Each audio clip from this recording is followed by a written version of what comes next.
So hello guys, magandang araw. So nandito nga pala kami ngayon dito sa may Save More, Malakas. Biglaan ko kasi niyaya si Papa Ike na bumili ng storage box. Kasi nga, yung half divider ko dito sa kwarto namin is talagang masikip na. At saka hindi ko siya maayos-ayos kasi nga sa sobrang gamit na nilalagay ko dito sa loob. Alam nyo naman kung gaano lang kaliit yung capacity ng half divider. Matagal ko na nga palang gustong bumili ng medyo malaking storage box.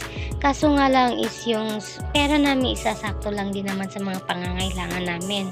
And very thankful kasi nanalo ako kahapon sa Women's Day celebration ng singing contest, kaya ayun at may pambili na ako ng storage box. Eto nga at napadako kami dito sa may nagbebenta ng mga foam. Actually medyo sira na din yung foam namin kaya pinag-iipunan ko rin para makabili na naman kami ng bago. Mag-almost 5 years na din kasi yung foam namin at saka ordinary foam lang din siya. Medyo masakit na nga rin yung likod ko kasi nga hindi pantay yung kanyang higaan. And siguro by next month or May is makakabili na kami ng bagong foam. So ayun nga guys, at napunta na kami dito sa may mga storage box.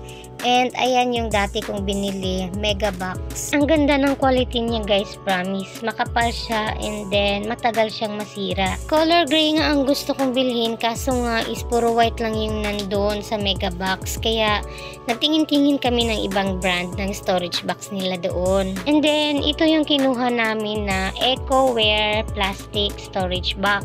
Naka buy one take one nga pala yan guys, and that is 50 liters. Pina-price check ko nga doon sa kanilang sales lady kasi nga meron silang 73 liters din. And dahil nga medyo may kamahalan kaya ito na muna yung aking bibilhin. Actually meron din akong dalawang maliit na storage box kaso 30 liters lang siya. Kailangan ko kasi ng medyo malaki-laking lalagyan kasi nga yung mga pinangliitan ni Amira ng mga damit na magaganda pa at saka bago pa, kailangan kong itago. Mahilig kasi akong bumili ng maraming damit ni Amira kasi nga kapag babae yung anak mo talagang gustong-gusto mong bihisan ng mga magagandang damit. Kaya yung minsan is talagang napangliliitan na niya and then yung iba naman is talagang hindi niya nagagamit pa. Yung iba nga niyang damit is naibigay ko na sa mga pinsan niya and then yung iba naman is itinago ko para naman in case kung magkaroon siya ng kapatid, syempre may naitatago akong damit na maibibigay para sa kanya.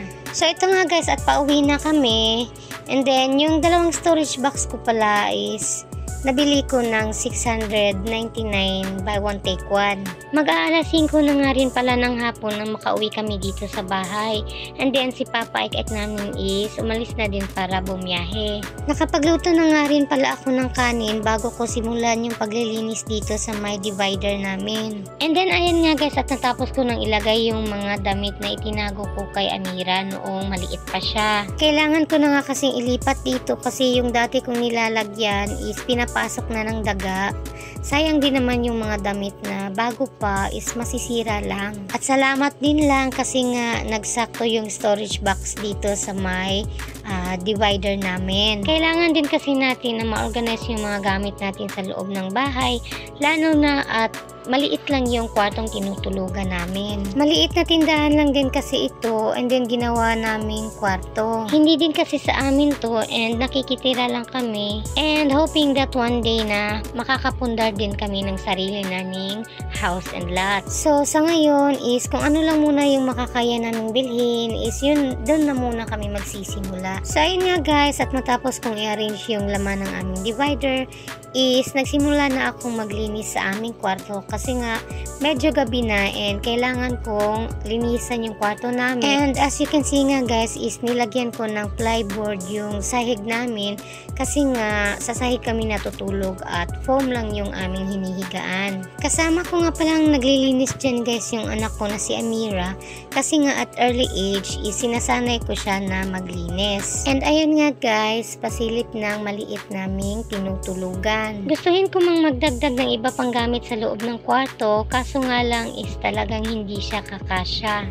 So nung matapos nga ako doon sa loob ng kwarto namin guys is lumipat ako dito sa loob ng bahay para ligpitin at ilipat yung iba ko pang mga gamit. Nakikishare lang din kasi kami dati ng aparador noong hindi pa ako nakakabili ng orokan at saka storage box na paglalagyan ng aming mga damit. At ayun nga guys, sa paglilinis ko is nakita ko yung aking mahiwagang ngipin.